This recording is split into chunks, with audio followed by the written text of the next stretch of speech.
সারাটা দিন প্রাক্তন প্রেমিকের বিয়ের সকল কাজকর্ম করে সন্ধ্যাবেলা যখন দুমুঠো খাবার নিয়ে রান্নাঘরে খেতে বসলো অনিমা, ঠিক তখনই কেউ একজন তার চুলের মুঠো করে খাবারের থালাটা ছুঁড়ে ফেলে দিল অনেক দূরে। সাথে সাথেই ক্লান্ত শরীরের অসহ্য ব্যথায় কুঁকড়ে উঠল সে। সারাদিনের ক্লান্তি আর তার সাথে দুর্বল শরীরে এতটা আঘাত সহ্য করার ক্ষমতা তার নেই। চোখ বেয়ে গড়িয়ে পড়ল কয়েক ফোঁটা অবাধ্য নোনা জল।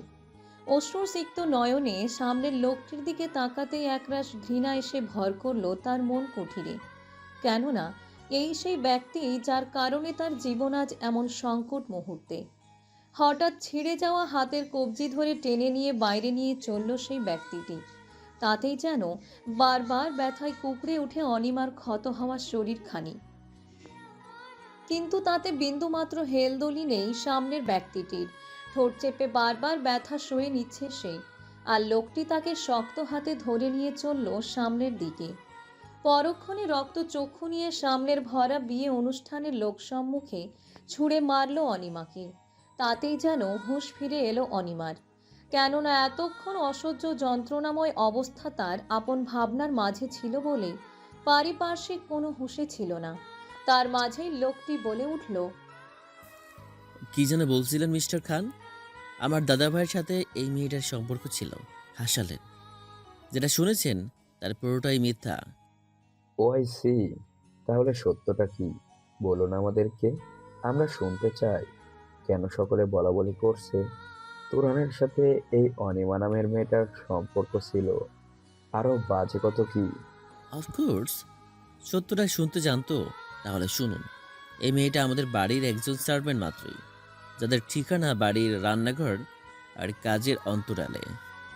সার্ভেন্ট কথাটা কানে আসতেই দু কদম পিছিয়ে গেল অনিমা। তাকে এত বড় অপমান করলো লোকটি। শব্দটা যত ছোট তার গভীরতা ঠিক কতটুকু সেটা হয়তো আন্দাজ করার ক্ষমতা লোকটির নেই বলে তাকে অপমান করলো সে। তার উপর লোক সমাগমে ভরপুর এই অনুষ্ঠানে তাকে ঠিক কী কারণে এমন অপমান করলো তা বুঝতে পারল না অনিমা। মাথা নিচু করেই নীরবে অশ্রু বিসর্জন দিচ্ছে সে। পাশ থেকে কেউ বলে উঠল, তুর্জন, এসব কি? মুখ সামলে কথা বলো। ও তোমার বোন হয়, আপন না হলেও একই রক্তের অংশীদার তোমরা। মা প্লিজ ভাইয়াকে বলতে দাও। তোমায় ভাইয়া আগেও বলছিল এই বাপ মা মরা মেয়েকে বাড়িতে না রাখতে, কিন্তু শুনলে না ভাইয়ার কথা।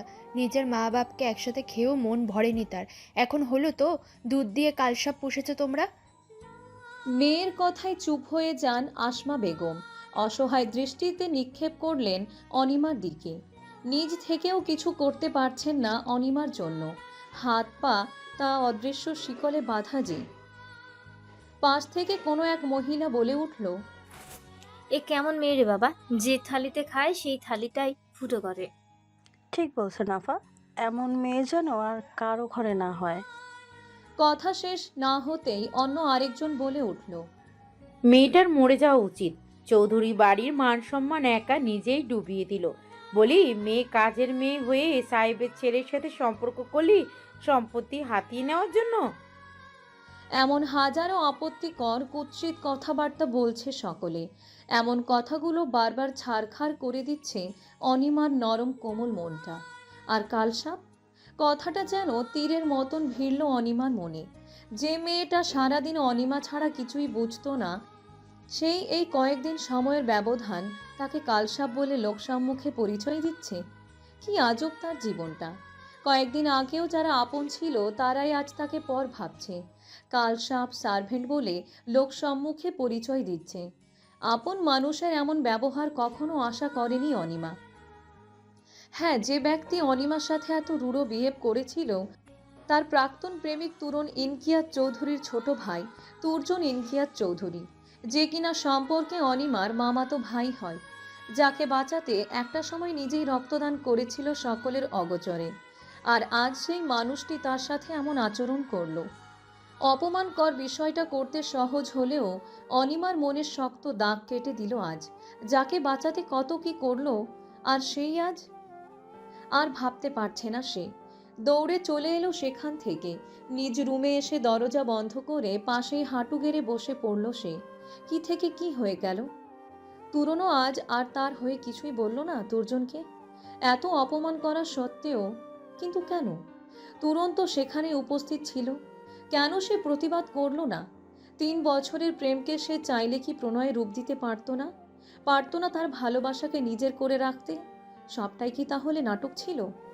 এত ভালোবাসা, এত কেয়ার, কেন এমন করে তার জীবন শেষ করে দিল? তার কি অপরাধ করেছিল সে?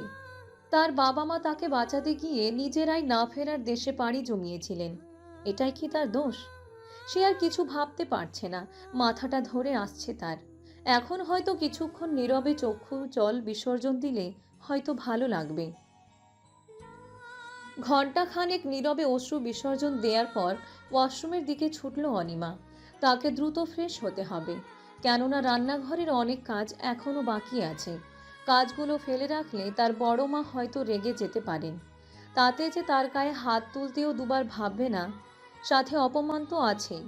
এছাড়া সে অনিমার বাবা মাকে নিয়েও বাজে কথা বলতে ছাড়ে না, কেননা এই বাড়িতে একমাত্র ছোট মামি আর ছোট মামা ছাড়া সকলের কাছে এখন সে চক্ষুশূল। আগে যে কয়েকজন তাকে দেখতে পারত, তারাও কয়েকদিন ধরে তাকে কোনো না কোনোভাবে অপমান অপদস্থ করে, কথায় কথায় খোঁটা দেয়, যা অনিমা নীরবে সহ্য করে তার একমাত্র ছোট মামি আর মামার দিকে চেয়ে। এই মানুষ দুটো না থাকলে হয়তো তার অস্তিত্ব খুঁজে পাওয়া যেত না, তাই সব কিছু সয়ে নিতে হয়। তার মাঝেই হঠাৎ টুং করে মেসেজের আওয়াজে ধ্যান ভাঙল অনিমার। মেসেজটা এসেছে আননোন নাম্বার থেকে। মোবাইল হাতে নিয়ে ওপেন করলো মেসেজটা। তাতে স্পষ্ট লেখা আছে, প্রিয় ফুলপরি, কেমন আছো? নিশ্চয় ভালো নয়, কেননা কিছুক্ষণ আগেই লোকসম্মুখে অপমান করে তোমায় এই তুর্জন ইনকিয়াজ চৌধুরী আর তনুজা চৌধুরী, অবশ্য তারা এর শাস্তি পাবে, কেননা আমার প্রেয়সীকে অপমান করার ফল তাদের ভোগ করতেই হবে। And it's final, and they have to put up with it. By the way, আজ সাদা হলুদ শাড়িতে বেশ মানিয়েছে তোমায়, কিন্তু একটা জিনিসের বেশ অভাব ছিল, সাদা ফুলের গাজরা খোপায় বাঁধলে বেশ মানাতো। অ্যানিওয়েজ, তোমাকে কাছে পেলে এসবের একদম কমতি রাখবো না প্রেয়সী, ভালোবাসি। এমন মেসেজ পড়ে বেশ অবাক হলো অনিমা। আবার মুখের হাসির রেখাও ফুটে উঠল, আর ভাবতে লাগলো, লোকটা আমায় চেনে, কিন্তু কিভাবে? আবার আমায় অপমান করেছে বলে তাদের শাস্তিও দেবে, তাও আবার যন্ত্রণাদায়ক। মাই গড, কে হতে পারে এই লোক? নিশ্চয়ই মেয়ে পক্ষের কেউ, কিংবা তার পরিচিত। কিন্তু মেয়ে পক্ষের লোক তো আমাকে আজই দেখলো, কিন্তু লোকটা সামনে কেন এলো না? কি চাই সে? আমার নম্বরও পেলো কোথায়? এমন হাজারো উদ্ভট প্রশ্ন খেলে যাচ্ছে তার মনে। সে আর কিছু না ভেবে দ্রুত গায়ে ওড়না জড়িয়ে দরজা খুলে রান্নাঘরে চলে গেল। কি ভেবেছে এই তুর্জন ইনকিয়াজ চৌধুরী? আমার প্রেয়সীর দিকে তার নজর বরাবরই খারাপ ছিল। এতদিন তুরনকে ভালোবেসেছিল বলে তাদের মাঝে তৃতীয় ব্যক্তি হয়নি, কিন্তু আর পারলাম না। এই তুরন ইনকিয়াজ চৌধুরীও আমার ফুলপরীকে কষ্ট দিল, বিশ্বাসঘাতকতা করল আমার ফুলপরীর সাথে। এদের আমি এমন শাস্তি দেব না, তারা নিজেরাই নিজেদের মৃত্যুর জন্য কাঁদবে। Get ready for your punishment, babe. বলে বিকট কণ্ঠ রাগান্বিত স্বরে হাসল লোকটি, কেননা এই হাসিটা কারো কালের পরিণত হবে। অনিমার ছবি হাতে নিয়ে বলতে শুরু করলো, আই প্রমিস, সকল দুঃখ কষ্ট তোমার ছায়া হব আমি। কোনো কষ্ট যেন ছুতে না পারে তোমায়, সেই ব্যবস্থা করছি প্রেয়সী। খুব শীঘ্রই আপন করে নিব তোমায়। তুমি একমাত্র এই রুদ্ধ সাহারিয়ারের, রুদ্রের ফুলপরি তুমি। নিস্তব্ধতায় আচ্ছন্ন মধ্যরাতীয় শহরের কোনো এক দ্বিতল ভবনের এক কোণে ভাবলেশহীনভাবে দূর আকাশপানে চেয়ে আছে অনিমা নামের রমণীটি। বিয়ের অনুষ্ঠান শেষ হয়েছে অনেক আগেই।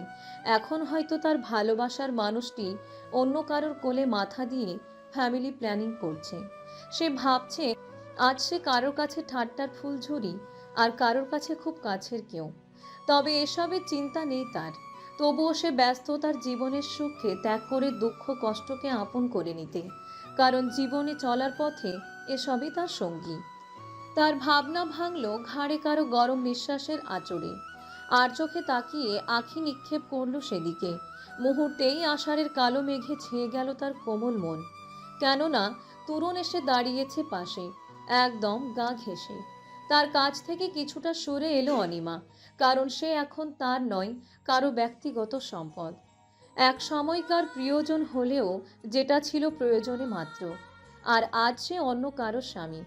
কথাটা মনে আসতেই মনটা তাচ্ছিল্যের হাসি হেসে বলল, জীবনটা কি অদ্ভুত, তাই না তুরন? হঠাৎ এই কথা মনে হলো যে? মনে হওয়ারই কথা নয় কি? এই যে আপনি আমার ছিলেন, কিন্তু আজ যাগ্গে আপনার এখন মোনাপুর সাথে থাকার কথা। আফটারঅল ভাবি হয় আমার। তাছাড়া আজ আপনাদের কাঙ্ক্ষিত বাসর রাত বলে কথা। বলে তাচ্ছিল্যপূর্ণ হাসি উপহার দিল অনিমা। অনি প্লিজ, আমাকে এসব বলো না। আমি তোমায় ভালোবাসি, শুধু তোমায়।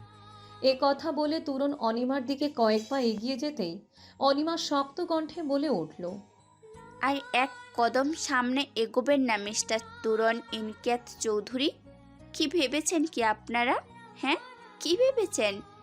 মেয়েরা কি আপনাদের হাতের পুতুল? যেমনটা চাইবেন ঠিক তেমন করেই ইউজ করবেন মেয়েদের, আর কাজ শেষ হলেই টিস্যু পেপারের মতো ছুঁড়ে ফেলে দিবেন। এসব অবশ্য আপনারা পারে। আর বলতে পারল না অনিমা। শক্ত হাতে মুখ চেপে ধরল তুরণ অনিমার। ব্যাস, অনেক বলেছ আন্না। আমি বলি একবার, এই বিয়েতে আমার কোনো কালেই মত ছিল না। আমি এই বিয়েতে রাজি ছিলাম না। আমায় জোর করে প্রাণের ভয় দেখিয়ে রাজি করিয়েছিল কারোর স্বার্থ হাসিলের উদ্দেশ্যে। আর কি যেন বলছিলে? রিয়ার মতন মেয়েকে আপন করতাম। How funny! যাকে আমি দু চোখ ভরে ঘৃণা করেছি তারেই আপন করে নিব। ব্যাপারটা বেশ ফানি, জোকস এর মতন ছিল, তাই না? বলেই হনহনিয়ে চলে গেল তুরণ। অনিমা এক ধ্যানে চেয়ে রইল তুরণের যাওয়ার পথে।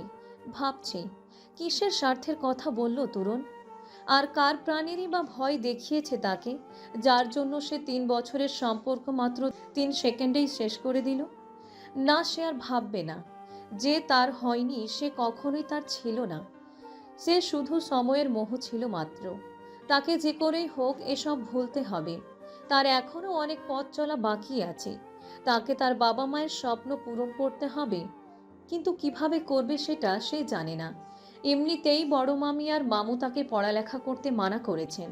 তার উপর সে যদি তার বাবা মায়ের স্বপ্ন পূরণ না করে, তারা মরেও শান্তিতে থাকতে পারবে না। এক গোলক ধাঁধায় পড়ে গেল সে। কি করবে সে? তার মন বেয়ে কিছু দীর্ঘশ্বাস, হৃদয় কাঁপানো কথা বেরিয়ে এলো। আর একটা নিস্তব্ধ রাতের সাক্ষী রয়ে গেলাম আমি। কিছু নীরব অবিশ্বাস্য, আর কিছু চাপা দীর্ঘশ্বাসেরও ঝুল বারান্দায়, গায়ের চাদর মোড়ানো। আমি গ্রিলের ফাঁক গলে উড়ে আসা কুয়াশার ল্যাম্পপোস্টের আলো পড়ে অদ্ভুত ভুতুড়ে দৃশ্যের নীরব সাক্ষী আমি। দূরে ঠাই হয়ে থাকা গাছগুলোর পাতা থেকে টুপ করে ঠিক কয়েক ফোঁটা শিশির বিন্দু ঝরেছে। তার হিসেব করেছি আমি কড়াই গন্ডায়। নিস্তব্ধ রাত্রিরে কোনো মানবীর চাপা কান্নার আওয়াজ করেছে আমায় ব্যতিব্যস্ত। আমার চোখের কোণে বেয়ে পড়ে গেছে শুধু 2 ফোঁটা নোনা জল। তবে আমি কাঁদিনি, মোটেও কাঁদিনি, কারণ সাক্ষীদের কোনো আবেগ থাকতে নেই। দূরে, আরও একটু দূরে ধীরে বয়ে চলেছে যে নদী, তার বুকে আজ নেই কোনো ঢেউয়ের ছলাৎ জল। সেটাও বোধহয় শুধু আমারই অগোচরে ঘটে চলেছে। নাকি আরও কোথাও কোনো এক ঝুল বারান্দায় রয়েছে বসে অন্য কোনো এক রমণীয়, সেও হয়তো আমার মতো করেই আরও কোনো নিশুতি রাতের উপন্যাসের নীরব সাক্ষী রয়ে গেল। এই তো আর কিছুক্ষণ বাকি সময়ে, তারপর পূর্ব গগনে উঠে যাবে সেই টুকটুকে লাল সূর্য। রাত্রির হবে শেষ, কিন্তু সেই যে কোনো একটা অবিশ্বাস্য মাখানো দীর্ঘশ্বাস, শিশির বিন্দুর ঝরে পড়ে যাওয়া এসব কিছুই থেকে যাবে আড়ালে, বুকে জমানো ছাই চাপানো অনুর্বর জমিনে। দীর্ঘশ্বাস ফেলে ছাদ বেয়ে চলে এলো সে নিজ রুমে, যেখান থেকে শুরু হবে তার আরও একটা তিক্তময় দিন। হয়তো এ বাড়িতে, না হয় অন্য কোনো এক জগতে। কোনো এক রূপসী রমণীর হাস্যোজ্জ্বল ছবি দিয়ে পুরো রুম সাজিয়ে তুলেছে রুদ্ধ। রুমের এমন কোনো জায়গা অবশিষ্ট নেই যা খালি পড়ে আছে। সে তার প্রেয়সীর জন্যই আলাদা এই জগৎ তৈরি করেছে এখানে। একটা ছবির দিকে তাকিয়ে প্রেমময় কণ্ঠে বলে উঠল, তুমি কতটা সুন্দর তা বলার জন্য আমার এই শব্দগুলোই যথেষ্ট নয়। লোকে বলে যে মানুষ নাকি কেবল একবার প্রেমে পড়ে, তবে আমার ক্ষেত্রে এটি কখনো সত্য হতে পারে না। কারণ যতবার আমি তোমায় দেখি ঠিক ততবারই আমি তোমার প্রেমে পড়ে যাই। কিন্তু নতুন করে আমি যদি আমার জীবনের একটি বিশেষ জিনিস তোমাকে দিতে পারতাম, তবে হয়তো আমি তোমাকে আমার চোখের মাধ্যমে আমার হৃদয়টা দেখার ক্ষমতা দিতাম। তবেই তুমি বুঝতে পারতে তুমি আমার জন্য ঠিক কতটা স্পেশাল। হঠাৎ কারো উপস্থিতিতে ধ্যান ভাঙল রুদ্ধের। বেশ রাগও হলো ওর, কিন্তু পরক্ষণে শান্ত হয়ে গেল। পাশ ফিরে দেখলো সার্ভেন্ট এসেছে তাকে ডাকতে। ছোট স্যার, বড় স্যার ডাকছে আপনাকে। যাও, আমি আসছি। বলা মাত্রই চলে গেল। রুদ্ধ ফোন হাতে কারো কাছে ফোন করলো। ওপাশে রিসিভ হতেই, খবর কি? স্যার, সবটা আপনার কথা মতোই হচ্ছে, তবে জাহিদ আলী আপনার বিরুদ্ধতা করতে চাইছে। আপনাদের কোম্পানির 1/4 মালিকানা আপনার বাবা তাকে দিয়েছিল, শুধু তার মেয়ে লিসার সাথে আপনার বিয়ে দিবেন বলে। বাকিটা এখনও জানতে পারিনি। ওকে, আমি কাল আসছি। আর তুর্জনের খবর কি? তার ব্যবস্থা কি আমায় করতে হবে নাকি তোমরা করবে? ড্যামিট, তোমরা কোনো কাজেরই না, সব কয়টা স্টুপিডের দল। স্যার, সবটা হয়ে যাবে। কালকের মধ্যেই যেন তুর্জনকে পাই, at any cost. Okay sir. রাগে ফোন কেটে দিল রুদ্ধ। সব কটা স্টুপিড। রাগে ফোঁস করতে করতে নিচে নেমে এলো রুদ্ধ। সামনের করিডোরে বসে আছেন রুদ্ধের বাবা ফারদিন শাহরিয়ার। দেশের নামকরা ইন্ডাস্ট্রিয়াস তিনি, তার উপর শহরের মন্ত্রীও তিনি। তাই তার পাওয়ার একটু বেশি দেশের আনাচে কানাচে। সামনে রুদ্ধকে দেখে একটু নড়ে চড়ে বসলেন, কেননা অন্য সবাইকে তুচ্ছ তাচ্ছিল্য করলেও রুদ্ধকে জমের মতন ভয় পান তিনি। সেটা অবশ্য তিনি মনে মনে বিশ্বাস করেন। রুদ্ধই বলে উঠল, কিছু বলবেন মিস্টার ফারদিন শাহরিয়ার? মুখ সামলে কথা বলো, তোমার বাবা হই আমি। বাবা, সেটার যোগ্যতা আপনার আছে? আমার মাকে আমার থেকে আলাদা করে আবার বাবা অধিকার আদায় করতে আসছেন? ব্যাপারটা একটু বেশি বাড়াবাড়ি হয়ে গেল না? যোগ্যতার কথা শুনে মুখটা পানসে হয়ে গেল ফারদিন শাহরিয়ারের। কোন মুখে তিনি রুদ্ধকে শাসন করবেন, যেখানে তিনি সব নষ্টের কাঠিগুড়া? আজ তার কারণেই তার ছেলেটা তার সাথে এমন আচরণ করে। সবটার যে মূল তিনি নিজেই। প্রসঙ্গ পাল্টাতে বলে উঠল, বাই দ্য ওয়ে, কেন ডেকেছেন সেটা বলুন। আফটার অল সময়ের দাম আছে আমার। তোমার বিয়ের ব্যাপারে? হোয়াট? সবটা জানার পরেও এমন করার মানে আমি ঠিক বুঝতে পারছি না। নেক্সট টাইমে আমার এ বিষয়ে বলার আগে দুইবার ভাববেন। আসি। হনহনিয়ে চলে গেল রুদ্ধ।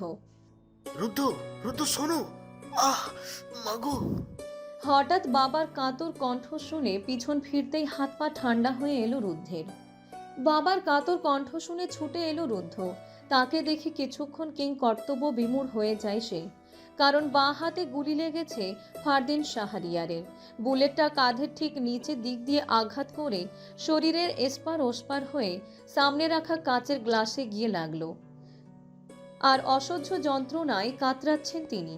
ব্যথার চোটে সেন্সলেস হয়ে গেছেন তিনি। রুদ্ধ খুব দ্রুতই হসপিটালে অ্যাডমিট করিয়েছে তার বাবাকে। যতই হোক না কেন, সে তার জন্মদাতা পিতা বলে কথা। খুব গোপনতার সাথে কেউ একজনই কাজটা করেছে, কিন্তু কে বা কারা করেছে সেটা এখনো জানা যায়নি। তবে সেটা খুব শীঘ্রই জানা যাবে বলে আশা করা যায়, কেননা শহরে প্রতিটা কোনায় কোনায় এখন পুলিশ চেকপোস্ট বসানো হয়েছে। খবরটা যেন বাতাসের আগে সকলের কানে কানে পৌঁছে গেল। মন্ত্রী ফারদিন শাহরিয়ারকে কেউ একজন গুলি করে মারাত্মকভাবে জখম করেছে। হাসপাতালের করিডোরে এক কোণে চেয়ারে মাথা নিচু করে বসে আছে রুদ্ধ। হঠাৎ কাঁধে কারো হাত পড়তেই চমকে উঠল সে। মাথা তুলে সেদিকে তাকাতেই তার মাকে অশ্রুসিক্ত নয়নে দেখতে পেল। মানুষটি আজ বেশ অনেক বছর পর এসেছে রুদ্ধের কাছে। রুদ্ধ তার মাকে জড়িয়ে ধরে হু হু করে কেঁদে উঠল। মাম্মা, কোথায় ছিলে তুমি? তোমায় কত জায়গায় খুঁজেছি জানো তুমি? আমায় কি তোমার একটিবারও মনে পড়লো না? তোমার ছোট্ট রুদ্ধর কথা কি তোমার মনে নেই? বাবাটা, আমি ছিলাম কোনো এক জায়গায়, তোমার বাবার খবর শুনে না এসে পারলাম না। হাজার হোক, আমার স্বামী হন উনি, একটা অধিকার তো আছে তার প্রতি, তাই না? অধিকারের কথা কানে আসতে রুদ্ধ মায়ের থেকে ছিটকে দূরে সরে আসলো। তার রুদ্ধের কথা একটিবারও মনে পড়ল না। দীর্ঘ 13 বছর পর এসেও তার স্বামীকেই দেখতে এলেন তিনি। জন্মদাত্রী মা হয়েও কেমনে ছেলের কথা মনে রাখলেন না হাফসা বেগম? কি দোষ করেছিল সেদিন যে যার কারণে তিনি তাদের ছেড়ে চলে এলেন? যার নিমিত্তে তাদের বাবা ছেলের সম্পর্কে এত তিক্তময় হলো। কই, সে তো এখানে আসার পর রুদ্ধের কথা একবারও জিজ্ঞেস করলো না। জন্ম দেওয়ার পর কি সব কিছু থেকে দায়মুক্তি হয়ে গেলেন তিনি? এতে কি রুদ্ধের অধিকার ছিল না? আকাশ সমান অভিমান নিয়ে অশ্রুসিক্ত নয়নে সেই স্থান ত্যাগ করলো সে।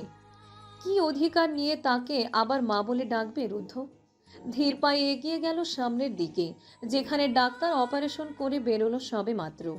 তাদের কাছে আসতেই, mister Rudra, don't panic, he is out of danger now. তাকে ঘুমের ইঞ্জেকশন দেওয়া হয়েছে, so it may take time for regain his sense. Thanks doctor. হ্যাঁ, একটু আমার চেম্বারে আসুন, গুরুত্বপূর্ণ কিছু কথা বলার আছে আপনাকে। তারা দুজনেই চেম্বারে গিয়ে বসলো। আপনাকে একটা ইম্পর্টেন্ট নিউজ দেব বলেই এখানে ডেকে আনলাম। Master Fardin out of danger হলেও আর একটা কথা, ওনার শরীরে স্লো পয়জন অ্যান্ড 3টে বুলেট পাওয়া গেছে, 2টো বাহুর একদম উপরে এবং একটা ডান পাশের বুকে। স্লো পয়জন ঠিক 1.5 ঘন্টা আগে পুশ করা হয়েছে, যেটা আস্তে আস্তে ওনার শরীরকে নিস্তেজ করে দিতে দিতে একেবারে নিঃশেষ করে দিবে।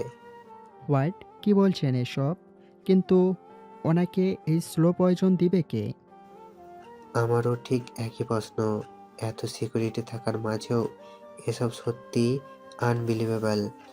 আমার মনে হয় এসব আপনার আপন কোনো মানুষের কাজ, না হলে এসব কাজ যেন বিড়ালের গলায় ঘন্টা বাঁধার মতন মনে হচ্ছে। থ্যাঙ্কস ডক্টর, আমায় সঠিক তথ্য দেওয়ার জন্য। It's my duty son, take care. রুদ্ধ বাইরে চলে এলো। কোথাও তার মাকে দেখতে পেল না, আর দেখতেও চায় না। যে তার খবর রাখে না, তার খবর সে নিয়ে বা কি করবে? আপন যখন আপন রক্তকে দূরে সরিয়ে দিয়ে দীর্ঘ 13 বছর কাটাতে পারে, তাহলে সে কেন পারবে না সারা জীবন কাটাতে? দীর্ঘশ্বাস ফেলে সামনের দিকে এগোতেই ফোনটা বেজে উঠল। কল রিসিভ করা মাত্রই ওপাশ থেকে খবর এলো, স্যার, কাজটা হয়ে গেছে। আপনার বাবার ক্ষতি করতে চাওয়া ব্যক্তিটির খবর কিছু পেলেও সেটা ভুয়া মনে হচ্ছে।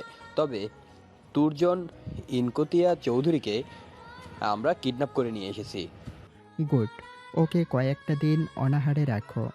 এখন যেহেতু শীতের মৌসুম, প্রতিটা কাপড় খুলে বস্ত্রবিহীন শরীরে বেঁধে রাখো।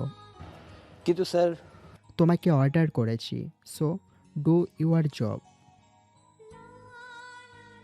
ফোন কেটে দিল রুদ্ধ। রাগে থরথর করে কাঁপছে সে। তুরজন ইনকিয়াত চৌধুরী, হা হা হা, এবার বুঝবি এই রুদ্ধ সাহারিয়ার কি জিনিস। আমার পার্সোনাল প্রপার্টিতে হাত দিয়েছিস না তুই? তোর সেই হাত ভেঙে টুকরো টুকরো করে দিব আমি। আগে কয়েকদিন শীতের আমেজ উপভোগ করে নে। ফোন পকেটে রেখে চলে গেল তার বাবার কেবিনে। চৌধুরী বাড়িতে সকলে মুখ কালো করে বসে রয়েছে। সকলের চোখে মুখে শোকের ছায়া। অনিমাও আতঙ্কে রয়েছে। কি কারণে তুরজন অপহরণ হয়েছে সেটা বুঝতে পারছে না সেও। কি হয়ে গেল তুরজনের? বৌভাতের রাত থেকে কোথাও খুঁজে পাওয়া যাচ্ছে না তুরজনকে। বাড়ির মেজ ছেলে হঠাৎ এমন হুট করে নিরুদ্দেশ হয়ে যাওয়ায় যেন কেউই মেনে নিতে পারছে না। যে ছেলে কোথাও যাওয়ার আগে তার মায়ের কান ঝালাপালা করে দিত, সেই ছেলে আজ 2 দিন ধরে নিখোঁজ। বিষয়টা একটু বেশি রহস্যময় লাগছে তুর্জন তুরনের বাবা ইনকিয়াত আনাস চৌধুরীর কাছে। শিল্পপতি বলে শত্রুর অভাব নেই তাদের, কিন্তু করলো কে এসব? হঠাৎ কল আসলো তুরনের মোবাইলে। মোবাইল নিয়ে একপাশে চলে এলো সে। এক টুকরো আগ্রহ নিয়ে সকলে সেদিকে রইল যেন কোনো খবর পাওয়ার আশায়। কিন্তু সকলের আশায় এক বালতি পানি ঢেলে দিল যখন তুরন এসে অসহায় কণ্ঠে বলল, 22,088 থেকে টিউন সেট করতে কল দিচ্ছে, তাই কেটে দিচ্ছি। এদের আর খেয়ে দিয়ে কোনো কাজ নেই, বিপদের উপর এসেছে টিউন সেট করতে। যাও, কোনো খবর পাও কি না দেখো। আর সকলেই শোনো, বাড়ির ছেলেমেয়েরা কয়েকদিন যেন বাড়ির বাইরে যেতে দিও না, পরিস্থিতি আমার ভালো ঠেকছে না। আমার তুলচরের কি হবে? আজ 2 দিন ছেলেটার কোনো খবর নেই। আমার মনে হয় এসব আপনার বোনের মেয়ের কাজ। ওই দিন সবার সামনে অপমান করেছিল বলে ওরে কিডন্যাপ করাইছে বলে ন্যাকা কান্না জুড়ে দিলেন তুরনের মা কলি চৌধুরী। শাট আপ কলি ভাবি, কি পেয়েছো কি তোমরা? হ্যাঁ, তোমার বড় ছেলের বিয়ে নিয়ে অনিত চরিত্রে কালি লাগালে, আর আজ নিজের ছেলে নিরুদ্দেশ হয়েছে বলে কি সেটা আরও ওর নাম দিবে? কি ক্ষতি করেছিল অনি তোমাদের? বাড়িতে যত দোষ হয় সবটাই কি অনির নামে দিবে তুমি? ব্যাস, অনেক হয়েছে। এর একটা ভিত করতে হবে এ বাড়িতে, না হলে কেউই কখনো ন্যায় বিচার পাবে না। অনিমার চোখ বেয়ে 2 ফোঁটা নোনা জল গড়িয়ে পড়ল। এই দুজন মানুষই তাকে এত ভালোবাসে, তার সাথে করা প্রতিটা অন্যায়ের প্রতিবাদ করেন তারা। তাদের ছাড়া কেমনে থাকবে সে? কিন্তু তাকে থাকতে হবে, মা বাবা স্বপ্ন পূরণের জন্য হলেও। সে এবার অবাক হলো তার বড় মামা ইনকিয়াত আনাস চৌধুরীর কথায়। সে আজ তার হয়ে কথা বলল। আনাফ, থামো তোমরা। আর কলি, তোমার কি আক্কেল জ্ঞান বলতে কিছু নেই? কোথায় কি বলতে হয় সেটা এখনো জানো না তুমি? উনি মেয়ে মানুষ, তার এত সাহস নেই যে ডিরেক্ট তুর্জনকে কিডন্যাপ করবে। ও এমন করবে না, সেটা বিশ্বাস। এটা এমন কেউ করেছে যার হদিস আমরা কখনো পাই কিনা সন্দেহ আছে। তাহলে কি করব বাবা? তুর্জনকে তো আমাদের খুঁজে বের করতেই হবে। ডিসি মামুনকে কল করে এখানে আসতে বলো ইমিডিয়েটলি। এখন আমরা ওনার সাহায্য ছাড়া কিছুই করতে পারবো না। ওকে। সবাই এখানে বসে থাকলে কি হবে? সবাই সৃষ্টিকর্তার উপরে ছেড়ে দাও। যাও, সকলে নিজের কাজ করো গিয়ে। আনাস চৌধুরী কথায় যে যার কাজে চলে গেল। অনিমাও চলে এলো রান্নাঘরে। তার এখনও অনেক কাজ করা বাকি, এসব ভাবলে হবে না তার। তাই কাজে মন দিল সে। কিন্তু ফোনে মেসেজের শব্দে চোখ ঘুরালো সেদিকে। মেসেজ ওপেন করতেই বড় ধরনের একটা শক খেলো সে। কি দেখছে সে এটা? ভয়ে অন্তরাত্মা থরথর করে কেঁপে উঠল তার।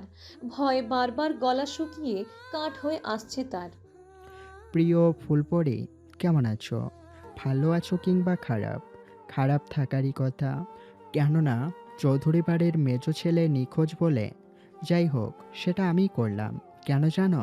তাকে আমার প্রেয়সী ফুলপরিকে অসম্মান করার সাহস কে দিল সেটা জানতে আর বোঝাতে যে আমার ফুলপরির দিকে চোখ তুলে তাকালে সেই চোখ আমি তুলে নেব কত নিষ্ঠুরতার সাথে। Because Anima Mehrua is my personal property, she is only mine. তার প্রাপ্য শাস্তি পেয়ে সে আবার চৌধুরী বাড়িতে ফিরবে, তবে সে তার ফার্স্ট অ্যান্ড লাস্ট ওয়ার্নিং নিয়েই সেই বাড়িতে প্রবেশ করবে। Bye, see you soon dear Fulpori. Message পড়া শেষে চোখ তুলবে এমন সময় কেউ একজন এসে ফোনটা হাতে নিয়ে নিল তার। সে তাকাতে আরেক দফা ভয় পেল। তাহলে কি সবাই আবারও তাকে ভুল বুঝবে? ছোট মামা মামিও কি তাকে ভুল বুঝবে তাহলে? ভয়ার্ত চোখে সামনের মানুষটির দিকে তাকালো অনিমা। ভয়ে বারবার গলা শুকিয়ে কাঠ হয়ে আসছে তার।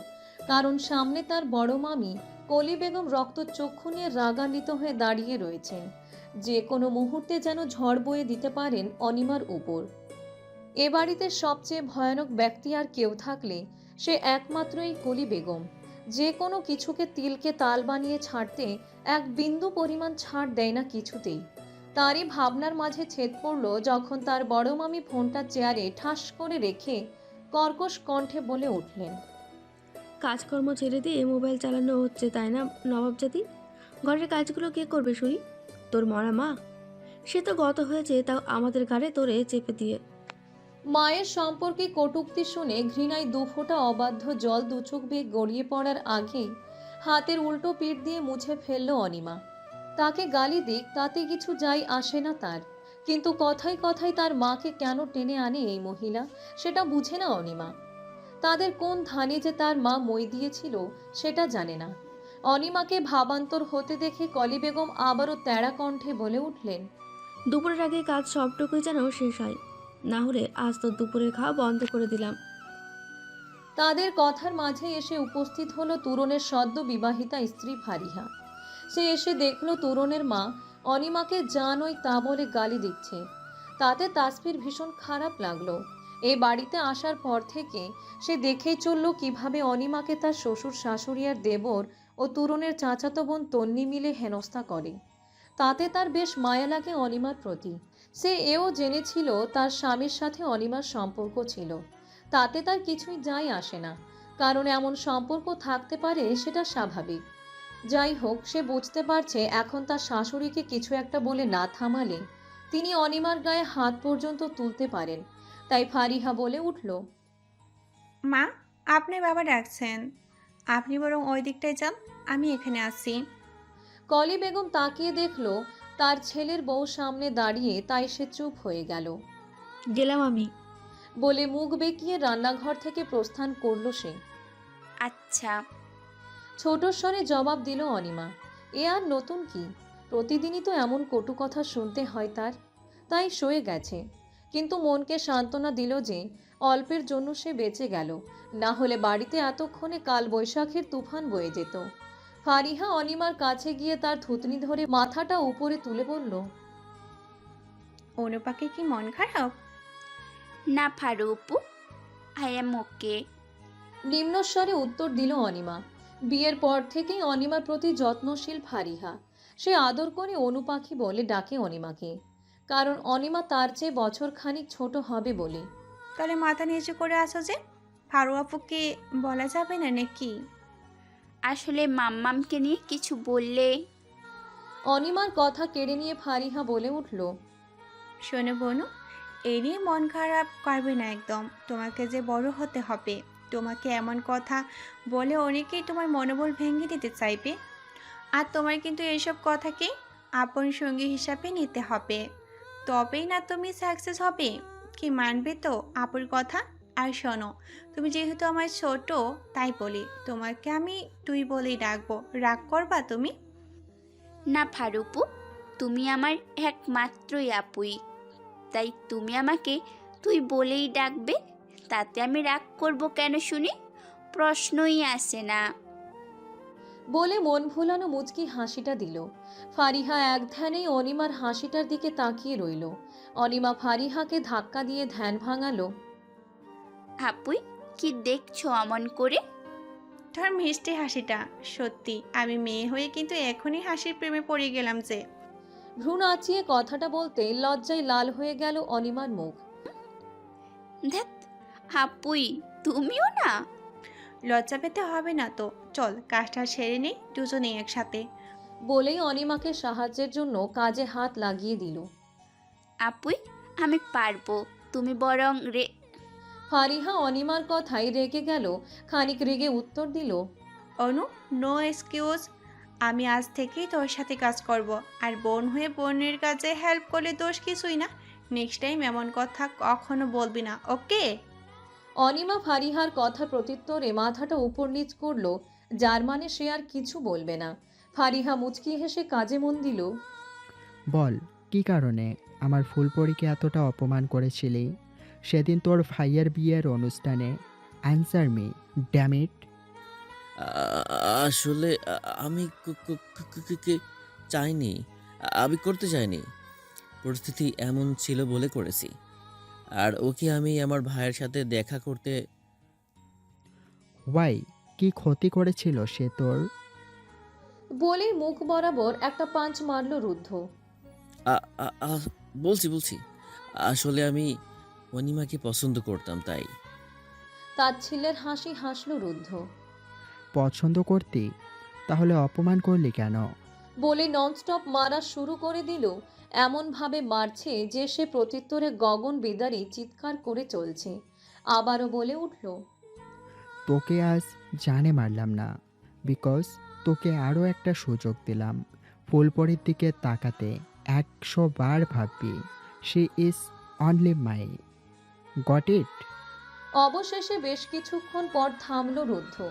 তুর্জনের শরীর অসাড় হয়ে এলো। শরীরের প্রতিটা কোণ থেকে রক্ত ঝরে পড়ছে।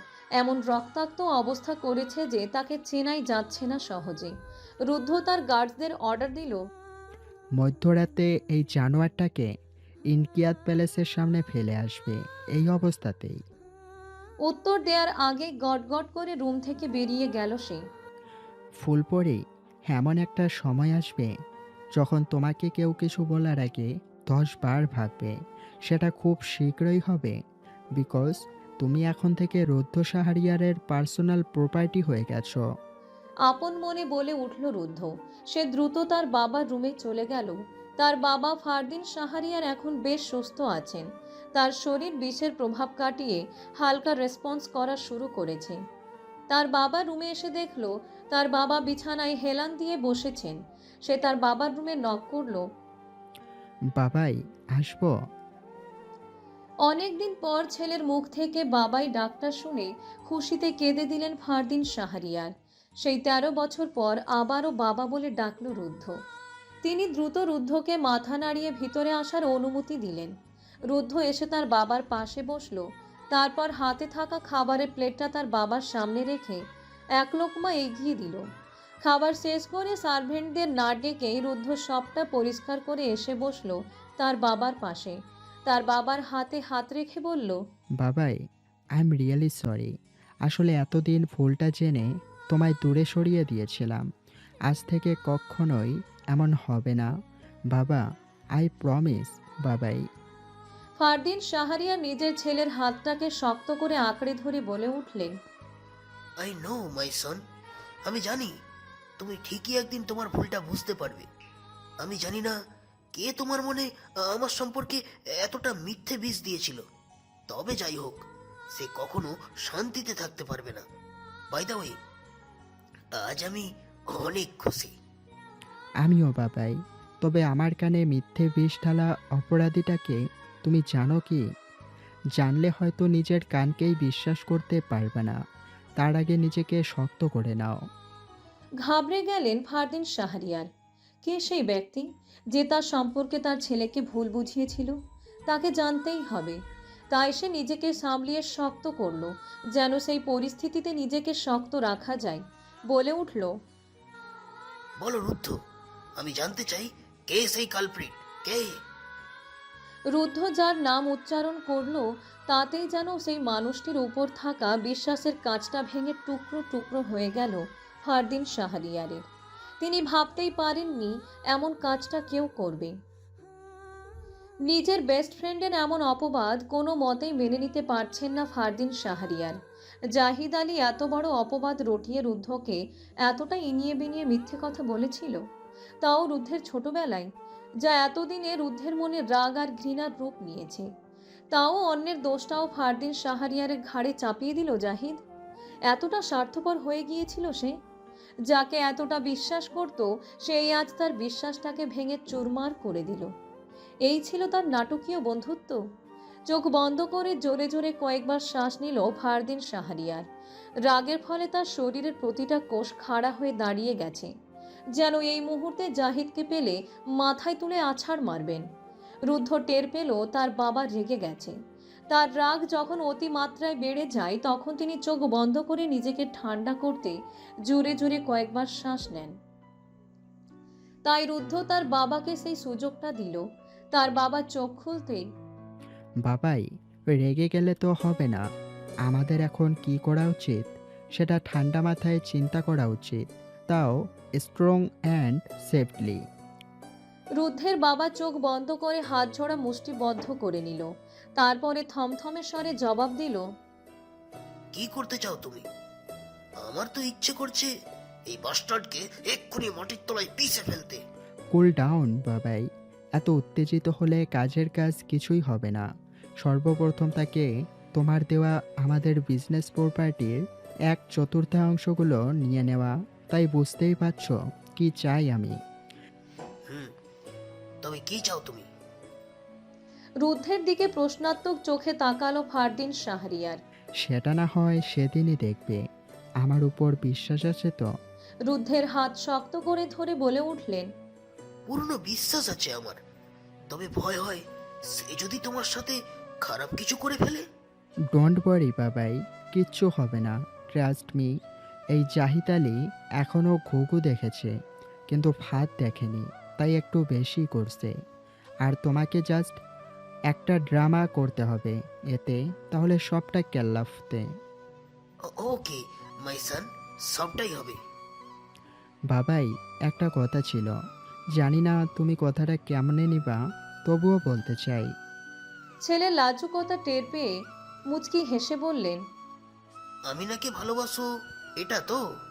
আমার ছেলের বউ হিসাবে আমি আমিনাকেই আনবো, চিন্তা করো না। রুদ্ধ হাঁ হয়ে গেল। ভাবতে লাগলো, তার বাবাই জানলো কি করে? তার রুমে তো কেউ যেতে পারে না। তাহলে এত ভাবাভাবির কিছু নেই, যাও ফ্রেশ হয়ে ডিনার করে নাও, অনেক রাত হয়েছে।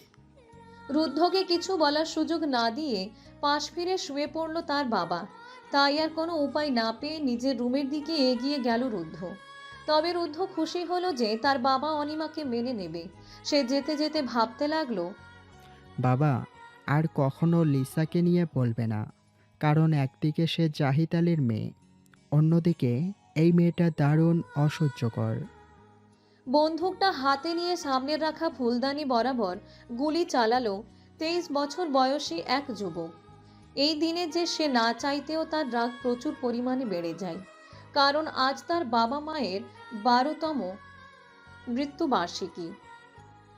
এই দিনই তার বাবা মাকে হত্যা করা হয়েছিল, তাও পরিকল্পিতভাবে। সে এই দিনটাকে স্মরণ করে হত্যাকারীদের মৃত্যুর পরিকল্পনায়। আজ 5-5টি বছর ধরে সে খুঁজে চলছে এই কালপ্রিটদের, তবে পেয়েও গেছে। এখন শুধুই সুযোগের সদ্ব্যবহার করতে পারলেই হলো। তার ভাবনার মাঝে ছেদ পড়ল যখন ফোনটা হঠাৎ বেজে উঠল। সেদিকে চোখ বুলাতেই ঠোঁটের কোণে বাঁকা হাসিটা ফুটে উঠল। ফোন রিসিভ করে ছেলেটা বলে উঠল, সবটা ঠিক তো? হ্যাঁ, তবে তুই ঠিক আছিস তো? I am fine. তুই কখন আসবি বললি না যে? সন্ধেবেলা আসছি। বাবার ব্যাপারেও কথা আছে, সাথে এই জাহিদ আলীর ব্যাপারেও। তাকে তো সরাতে হবে, তাই না? ওকে, তাহলে সন্ধ্যাবেলা দেখা হচ্ছে। হুম। বলে মোবাইলটা রেখে দিল ছেলেটা। অবশেষে আস্তে আস্তে তার ফাঁদে সকলে ধরা দিচ্ছে বলেই বিকট কণ্ঠে হাসি দিল সে। আলস্যের চাদর অবমুক্ত করে কুয়াশার ধূম্রজাল চিরে পূব আকাশে সূর্য নিজেকে জানান দেওয়ার কাজে ব্যস্ত হয়ে ওঠে। কোমল সূর্যরশ্মিতে ঘাসের ডগায় জমে থাকা শিশির বিন্দুগুলো মুক্ত দানার মতো ঝলমল করে। গাছের পাতা থেকে শিশির ঝরে পড়ার টুপটাপ শব্দ আর পাখিদের কলরব আন্দোলিত করে জীবনযাত্রাকে। শীতের সকালের মিষ্টি রৌদ্রের আলো এসে পড়ল ঘুমন্ত রমণীর মুখে। চোখ খুলে তাকিয়ে দেখল চারিপাশটা এখনো কুয়াশায় আবৃত। গতরাতে ঘুমোতে বড্ড দেরি হয়েছিল অনিমার, তাই উঠতেও দেরি হয়ে গেল। তবে অবাক হলো, আজ 8টা বাজতে চলল অথচ কেউ তাকে ডাকেও নি। ব্যাপারটা বেশ ভাবালো অনিমাকে। অন্যদিন হলে হয়তো এতক্ষণ তার বড় মামির ঝাড়ি খেতে হতো, কিন্তু আজ না, দেখতে হয় ব্যাপারটা। ফ্রেশ হয়ে এসে নিচে যাওয়ার জন্য এগিয়ে যেতেই কারোর ক্রন্দনরত শব্দ এসে কানে বাজলো অনিমার। কে কাঁদছে এত সকালে? আওয়াজটা ঠিক নিচ থেকেই আসছে। দ্রুত পা চালিয়ে নিচে চলে এলো অনিমা।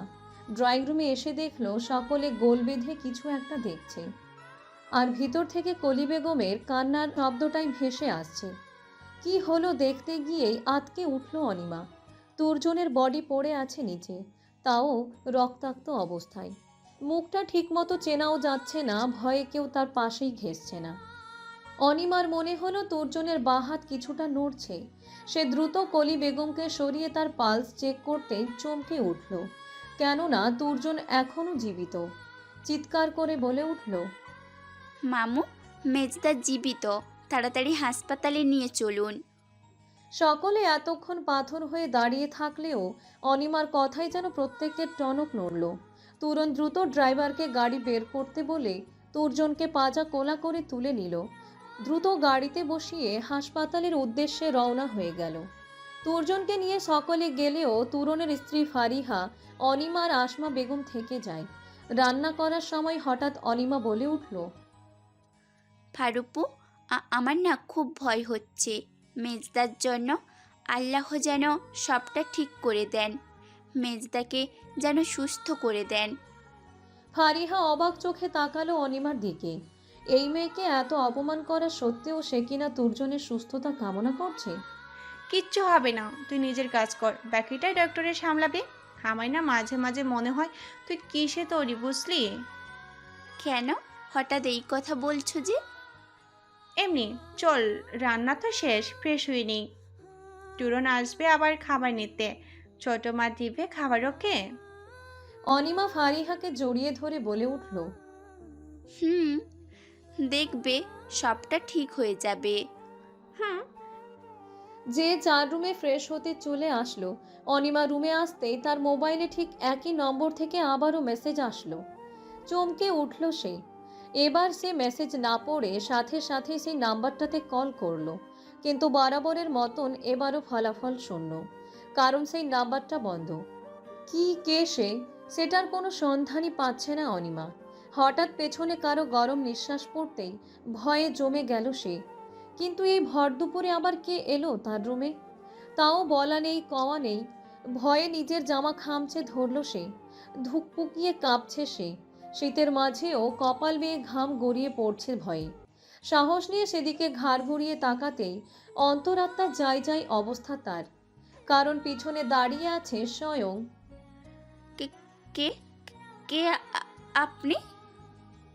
মুখে মাস্ক ঢাকা থাকার কারণে আগন্তুক লোকটাকে চিনতে পারল না অনিমা। তাই ভয়ে চোখ মুখ খিচে প্রশ্ন ছুড়ে মারল আগন্তুক লোকটির দিকে, কিন্তু এতে যেন তার বিন্দু মাত্রই হেলদোলও নেই। সে এক ধ্যানেই অনিমার দিকে তাকিয়ে আছে, যেন হাজার বছরের তৃষ্ণা মিটিয়ে নিচ্ছে একবারেই, এক দেখাতে। কিন্তু তার রেসপন্স না দেখেই আবারও পাল্টা প্রশ্ন করল অনিমা, কে আপনি? এখানে এলেন কি করে? অনিমার বারবার এমন প্রশ্নে বিরক্ত হয়ে আগন্তুক ব্যক্তিটি বলে উঠল, এত প্রশ্ন কেন করো অনুপাখি? আমার কাজটা আমায় করতে দাও না। চমকে উঠল অনিমা। ভাবতে লাগলো, এই সে সাইকো নয় তো, যে প্রতিদিন মেসেজ দেয়? তুর্জনকে যে মেরে তার এমন হাল করলো, এই সেই ব্যক্তি নয় তো? না, এটা সম্ভব নয়। এই সে হতেই পারে না, কারণ সে ডাকে ফুলপরি বলে, কিন্তু এই লোকটা তাকে অনুপাখি বলে ডাকছে, যেটা তাকে তার ফারুপু মানে তুরনের স্ত্রী ফারিহা ডাকে। তাহলে কি ফারুপুর সাথে এই লোকটির কোনো যোগসূত্র আছে? না, তা হবে কেন? কিন্তু কে এলো? কেন সে এখানে এসেছে? বারবার তার ছোট্ট মস্তিষ্কে এমন প্রশ্ন ঘুরপাক খাচ্ছে। জমে গেল অনিমা। ভয়ে মুখ দিয়ে কোনো কথাই বের হচ্ছে না। সে যে চিৎকার করবে তারও শক্তির লোপ পেয়েছে অনেক আগে। ভয়ে বারবার কথাগুলো তালগোল পাকিয়ে আসছে তার, সাথে থরথর করে কাঁপছে সে। অনিমার মনের এমন অবস্থা বুঝতে বিন্দুমাত্র অসুবিধা হলো না আগন্তুকটির। মুচকি হেসে এক ধাপ এগিয়ে এলেও অনিমা ঠিক একই জায়গায় স্থির হয়ে রইল, যেন সে এই দুনিয়াতেই নেই। কিন্তু যখন সে অনিমাকে আলতো করে ধরল, ঠিক সেই সময় ঘটল দুর্ঘটনা। মুখ থুবড়ে লোকটির বুকে আছড়ে পড়ল সে। প্রথমে ঘাবড়ে গেল লোকটি। মুখ তুলে দেখল অনিমা ভয়ে সেন্সলেস হয়ে গেছে। বিড়বিড় করে বলে উঠল আগন্তুক লোকটি, ও শিট, এ তো সেন্সলেস হয়ে গেছে। আমি কি বাঘ না ভাল্লুক? এত ভয় পাওয়ার কি আছে? ড্যামিট, নিজের পরিচয়টা দিলে হয়তো সে এতটা ভয় পেত না। না না, নিজের পরিচয়টা এত সহজে দেওয়া যাবে না। সামান্য ব্যাপারেই সেন্সলেস, তাহলে সামনে যেগুলো হবে সেগুলো সামলাতে পারবে কি করে? Stupid girl. তাড়াতাড়ি পালস চেক করে দেখল সে ভয়ের কোনো কারণ নেই। কিছুক্ষণের মধ্যেই জ্ঞান ফিরে আসবে। ফোন বের করে কাউকে ফোন করলো। আপুই, ও সেন্সলেস হয়ে গেছে। তুমি যথাসম্ভব তাড়াতাড়ি রুমে এসো। ওপাশ থেকে বলে উঠল, কি করে সেন্সলেস হলো ও? হ্যাঁ, বাড়িতে যে শুধু আমি, ও আর ছোট মা আছি, সেটাই তুই জানিস না? কয়বার বলতে হয় তোকে? লোকটি আবারও বলল, ডোন্ট প্যানিক। আমি ওর পালস চেক করেছি। সে আমাকে দেখে ভয়ে সেন্সলেস হয়ে গেছে। অল্পক্ষণের মাঝেই জ্ঞান ফিরবে। তাই বলছি, রুমে এসে তোর ননদকে দেখ, যাতে কেউ টের না পায়। ওপাশ থেকে আবারও বলে উঠল, আচ্ছা, সাবধানে চাপি, কেউ যেন দেখে না ফেলে। আর একটা কথা, আমার ডাক্তার হওয়াটা আজ সফল হলো। আমি আমার প্রেয়সীর পালস চেক করে বুঝলাম যে সে ভয়ে জ্ঞান হারিয়েছে।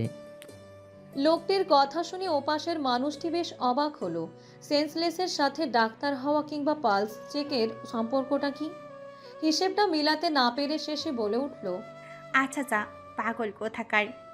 বলে ফোন রেখে দিয়ে দ্রুত রুমের বাইরে চলে এলো। সে মুচকি হেসে বিড়বিড় করে বলে উঠল, উফ, তাহলে ডাক্তার হওয়াতে বেশ ভালোই হলো। আজ আমার প্রেয়সীর কাছে লাগলাম।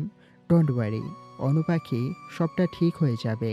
আমি ঠিক করে দেব সবটা সময় তোমার পাশেই থাকবো। বলে কপালে উষ্ণ চুমু খেয়ে উঠে চলে গেল সে। যাওয়ার আগে আলতো করে দরজাটা খুলে দিয়ে ঠিক যেদিক দিয়ে এই রুমে প্রবেশ করেছিল সেদিকেই চলে গেল। বেশ কিছুক্ষণ পর চোখ খুলে তাকালো অনিমা। মাথাটা ভারী লাগছে বেশ। পাশে তাকিয়ে দেখলো ফারিহাত ভাবান্তর হয়ে বসে আছে, কিন্তু লোকটি আর নেই। ভাবতে লাগলো, এত অল্প সময়ে লোকটা গেল কই? আর ফারুকও আসলো কি করে রুমে? সে তো দরজা আটকে দিয়েছিল তাহলে। ধুর, লোকটা হয়তো খুলে দিয়ে চলে গেছে। তাই তাকে দেখে উঠে বসার চেষ্টা করলো অনিমা, কিন্তু পারল না। অনিমাকে উঠতে দেখে ধমক দিল ফারিহা। এই মেয়ে, একদম উঠবি না, পুরো শরীরটা জোরে পড়ে যাচ্ছে। অনিমা অস্ফুট স্বরে বলে উঠল, কিন্তু বলতে দিল না ফারিহা। আর সারা দিনের জন্য তুই ঘরবন্দি। আর হ্যাঁ, সুস্থ হলে কাল থেকে কলেজে যাবি, কেমন? অবাক হলো অনিমা। কেউ কখনো এমন করে কখনো শাসন করেনি তাকে। ছোট মামির আদর সবসময় পেয়েছে, কিন্তু তিনি তাকে কখনো শাসন করেননি, কারণ সে কষ্ট পাবে বলে। দু চোখ বেয়ে নোনা জল গড়িয়ে পড়তে লাগলো তার চোখে পানি দেখে রেগে গেল ফারিহা। এই অনুপাখি, কাঁদবি না একদম। তোর কান্না আমি সহ্য করতে পারি না, সেটা তুই ভালো করে জানিস। তাহলে কাঁদছিস কেন? অনিমা ফারিহাকে জড়িয়ে ধরে হু হু করে সশব্দে কেঁদে দিল। ফারুপু, আমায় তুমি এত ভালোবাসো। I am so proud of me, because কেউ আমায় ভালোই বাসে না। ফারিহা তাকে বুকে জড়িয়ে নিল। পাগলি মেয়ে, তুই আমার ছোট বোনের মতো, তাই তোর প্রতি আমার ভালোবাসা থাকবে, এটাই স্বাভাবিক নয় কি? তুই ফ্রেশ হবি, চল। আর একটা কথা, আজ থেকে তোর বিষাদময় কালো অতীতটার কথা একদমই মাথায় আনবি না, কেমন? মনে রাখবি, সেটা কেবল একটা ভয়ঙ্কর দুঃস্বপ্ন ছিল, যা তোর ঘুম ভাঙার সাথেই উধাও। ওকে, যা শাওয়ার নিয়ে আয়, আমি তোর জন্য খাবারগুলো এনে আনছি। বলে অনিমার দিকে এক পলক তাকিয়ে চলে গেল সে। ফারিহার যাওয়ার দিকে অবাক হয়ে তাকিয়ে রইল অনিমা। কত সুন্দর করে তাকে বুঝিয়ে দিল সে। মাথাটা হালকা ওপর নিচ করলো অনি, যার মানে সে কখনোই এই বিষাদময় অতীতটার কথা মাথায় আনবেও না। তবে ভাবতে লাগলো, ফারুপু আমায় জিজ্ঞেস করলো না কেন আমি কি করে সেন্সলেস হয়ে গেছি? ধুর, কি সব ভাবি যাবি ভাবছি আমি। হ্যাঁ, হয়তো আবারও ভয় পাবো বলে জিজ্ঞেস করেনি। তাই সে আস্তে আস্তে ওয়াশরুমে চলে গেল ফ্রেশ হতে। বারবার কল দিচ্ছিস কেন রে ভাই? একটা কাজে গেলাম, সেটাও বুঝবি না তুই? হাতটা ফোল্ড করতে করতে বলে উঠল রুদ্ধ। তা কোথায় ছিলি এতক্ষণ তুই? আর তোর মোবাইলটা বারবার বেজে যাচ্ছে কেন? বাবাই কল দিছে, তাই হয়তো। তোর বাবা কি তোর প্রেমিকা? দোস্ত, তুই আমারে কি বোকা বানাইতে চাস? তা কাজ কি কিছু হলো? ভ্রুকুচকে জিজ্ঞেস করলো রুদ্ধ। কি কাজ? ওই যে অনির ব্যাপারে, বাই দ্য রাস্তা। তন্নির ব্যাপারটা আমার না বেশ রোমাঞ্চক মনে হচ্ছে ভাই। রুদ্ধের বেশ রাগ হলো এই কথাটা শুনে। রুদ্ধ চোখ ছোট করে বলে উঠল, অহন, তুই আমায় সত্যি করে বল তো, তন্নিকে কি তুই ভালোবাসিস না অন্য কিছু? সে তোর মামাতো বোন হয়। আর অনিমার ব্যাপারে কিচ্ছু কি হবে? মামাতো বোন বলে কি বিয়ে করা যায় না? এটাও সত্য যে আমি তর্ণীকে চাই, আমার নিজের করেই চাই। কাজ I feel love about her. খুশি মনে জবাব দিল রুদ্ধ। Okay, that's so good. I am so happy. আচ্ছা, অনির কাছে যা না ভাই। জানিস না তোর বোনের প্রতি কতটা অন্যায় হয় তোর মামা বাড়িতে। সবটা ভালো, তবে তোর মামাতো ভাইদের আমি কখনো ছাড়বো না। মামাতো ভাইদের কথা শুনে রেগে গেল অহন। তুই কি ভেবেছিস তুই বাই চান্স তুই তাদের ছাড়তে পারিস? কিন্তু আমার ছোট্ট বোনটার মন দিয়ে ছিনিমিনি খেলার শোধ আমি সুদে আসলে পূরণ করে নেব।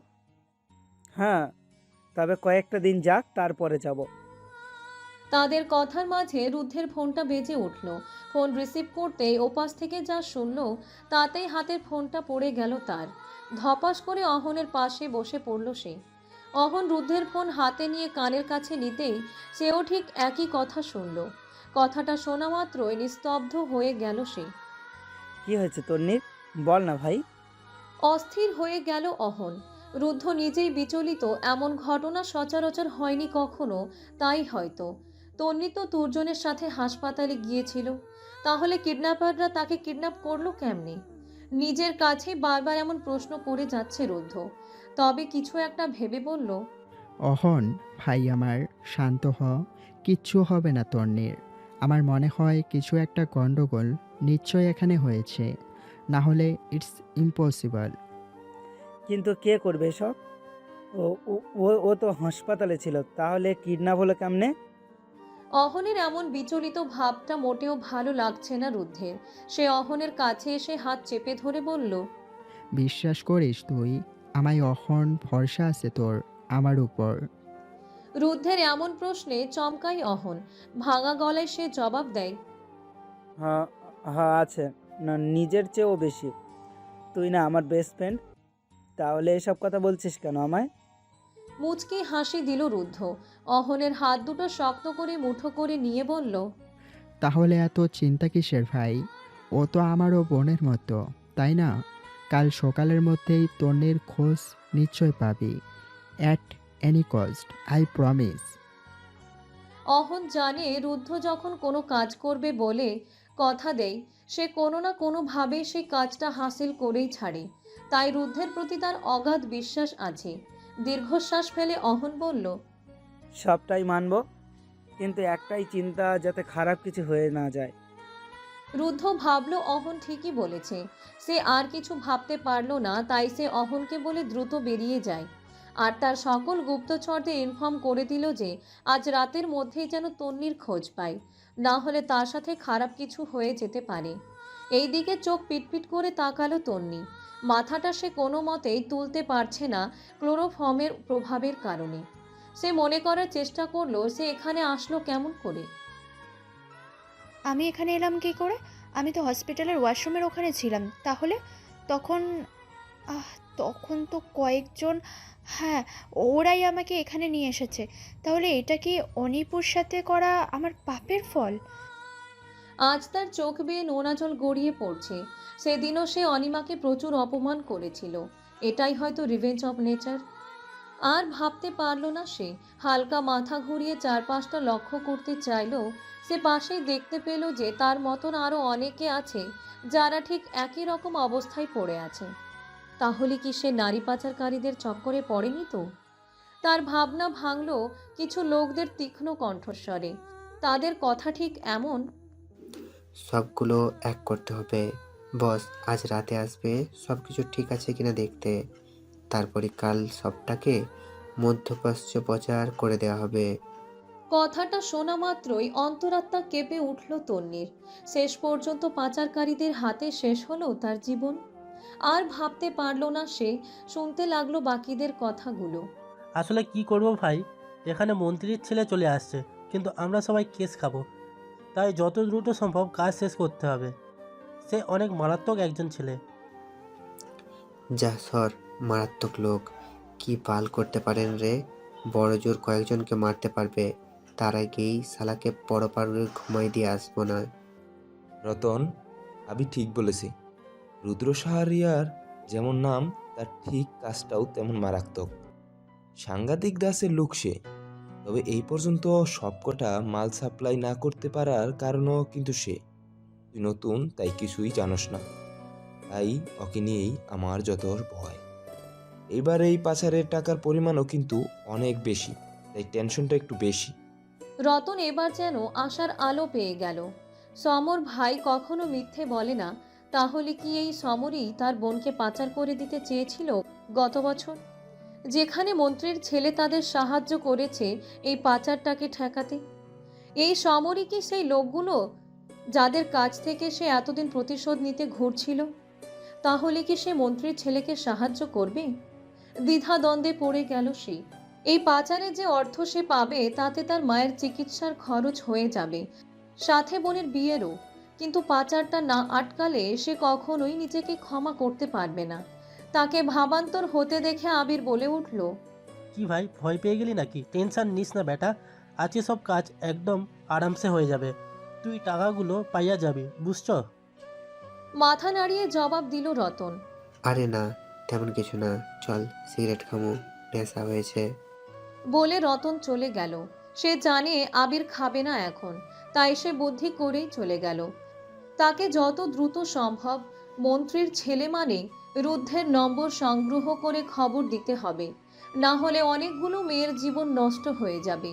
দরকার হলে তার মায়ের চিকিৎসা খরচে নিজের কিডনি বিক্রি করে চালাবে, তাতেও সে শান্তি পাবে। ফারুপু, এসব কেমনে হলো? তম্বির কিছু হবে না তো? সে কেমন কিডন্যাপ হলো? ফারিহাকে জড়িয়ে ধরে এক নাগাড়ে কথাগুলো বলে থামলো অনিমা।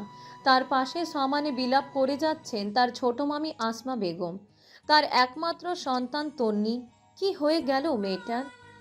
অনিমা, আমার মেয়েটার কিছু হবে না তো? আমি যার মানতে পারছি না, তন্নির কিছু হয়ে গেলে আমি কি নিয়ে বাঁচবো বল না মা? অনিমা এসে তার ছোট মামিকে জড়িয়ে ধরে কান্না করে দিল। হাজার হোক, তন্নি তার মামাতো বোন হয়। ফারিহাও এক প্রকার নিস্তব্ধ হয়ে গেল। তার মনে চলছে অন্য চিন্তা। মাথাটা এক প্রকার ফাঁকা লাগছে তার। কি হচ্ছে এসব? কি করবে সে? তার বাবাও তো অসুস্থ, না হলে সে নিজেই তার বাবাকে বলে সব কিছুর খোঁজ নিত। ছোট মা, অনু, দেখো তোমরা কান্না করো না। এমন কেউ আছে যে এগুলো করাচ্ছে, তাও আমাদের সকলের অবসরে? নিশ্চয়ই এই পরিবারের কোনো শত্রু, যেমন তেমন নয়, একেবারে যার শত্রু। তোমরা শান্ত হও, দেখবে আল্লাহর রহমতে সব কিছু ঠিক হয়ে যাবে। কিন্তু যে ছিল জাত শত্রু সে তো অনেক আগেই সুইসাইড করেছিল, আজ থেকে 17 বছর আগে। তাহলে এখানে কেই বা হতে পারে এই শত্রু? তোমার ছোট মামা নিশ্চয়ই জানবে হয়তো কে সে। ওদের বাড়িতে আসতে বলো। কি হচ্ছে এসব আমি কিছুই বুঝতে পারছি না। কাল পর্যন্ত আজ আমার মেয়ে কি চায় তারা? বলে আবারও কান্নায় ভেঙে পড়ল আসমা বেগম। দীর্ঘশ্বাস ছাড়ল অনিমার সাথে ফারিহাও। কি বা করার আছে তাদের? তবুও সান্ত্বনা দিতে লাগলো আসমা বেগমকে তারা।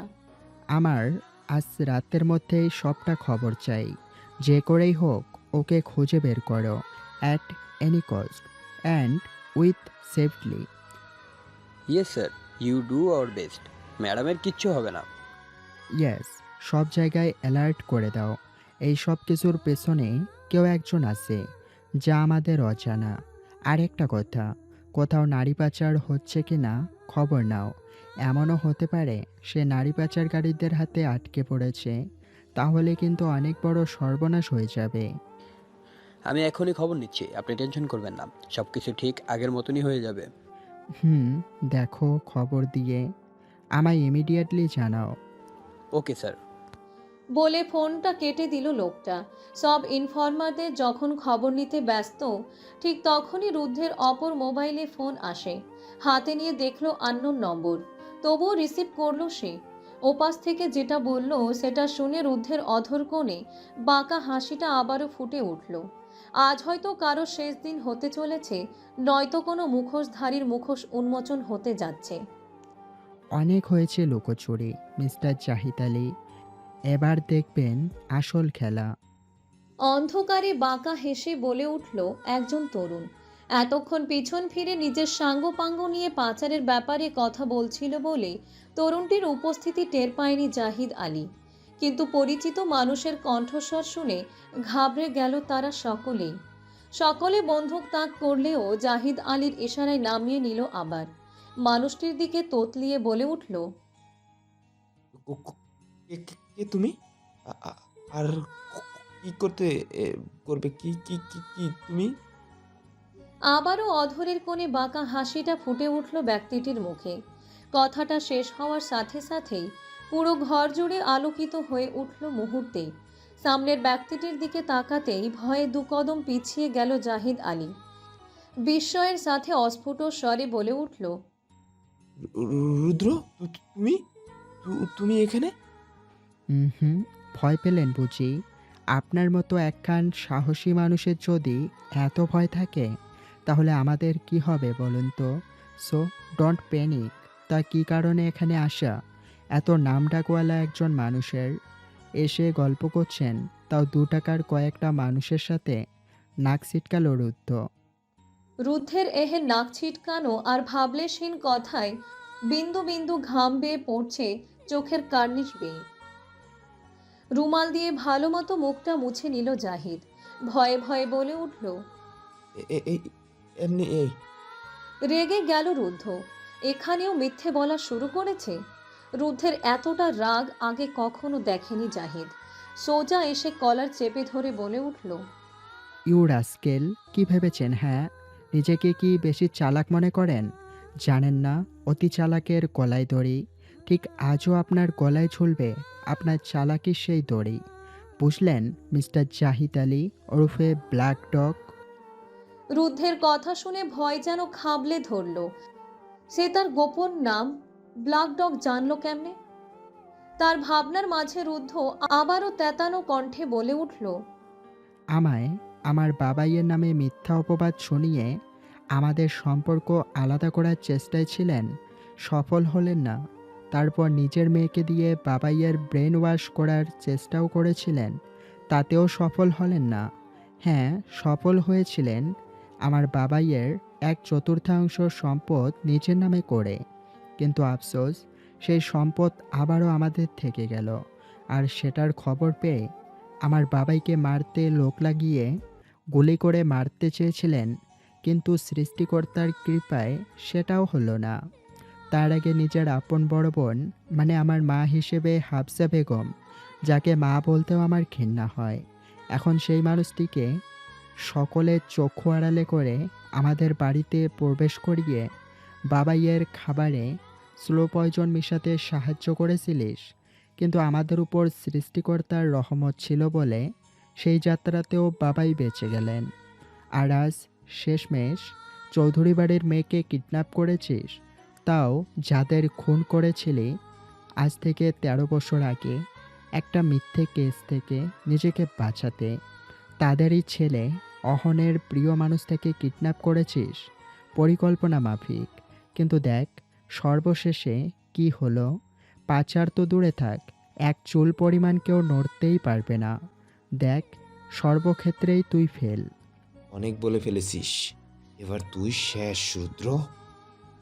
আচমকা রুদ্ধের দিকে বন্দুক তাক করে বলে উঠল জাহিদ আলী, আগে নিজেকে তো বাঁচা, তারপর না হয় আমাকে মারিস। বলে কাউকে ইশারা করলো। সাথে সাথে জন সাতেক আরএবি এসে ধরে একটা গাড়িতে তুলল জাহিদ আলী ও তার সাঙ্গপাঙ্গদের। রুদ্ধ চলে এলো সেই ঘরে যেখানে এখন অহন, রতন আর তন্নি রয়েছে। সেখানে গিয়ে অহনকে সুযোগ দিয়ে রতনকে নিয়ে বেরিয়ে গেল। হ্যাঁ, তখন নিজের বিবেকের কথা শুনে অনেক কষ্টে রুদ্ধের নম্বরটা সংগ্রহ করেছিল। তারপরই রুদ্ধকে সবটা খুলে বলল সে দ্রুততার সাথে। এখানে চলে আসে, সাথে তন্নির একটা ছবিও আনে, যেটা রতনকে দেখালে সে বলে তন্নিকে আজ ধরে এনেছিল তারা জাহিদ আলীর কথায়। এই এই আপনি আমায় ছুলেন কেন? আমাকে এমন করে জড়িয়ে ধরে আছেন কেন? অহন তন্নিকে ছোঁয়া মাত্রই কথাটা বলে উঠল তন্নি। নিজের ভালোবাসাকে জড়িয়ে ধরবো না তো কি কোলবালিশকে জড়িয়ে ধরবো মিস এলোকেশী? কেঁপে উঠল তন্নি। এতটা কাছে সে কখনো কোনো পুরুষের নিকট যায়নি, আজ যতটা অহনের কাছাকাছি এসেছে সে জড়ানো কণ্ঠে বলে উঠল,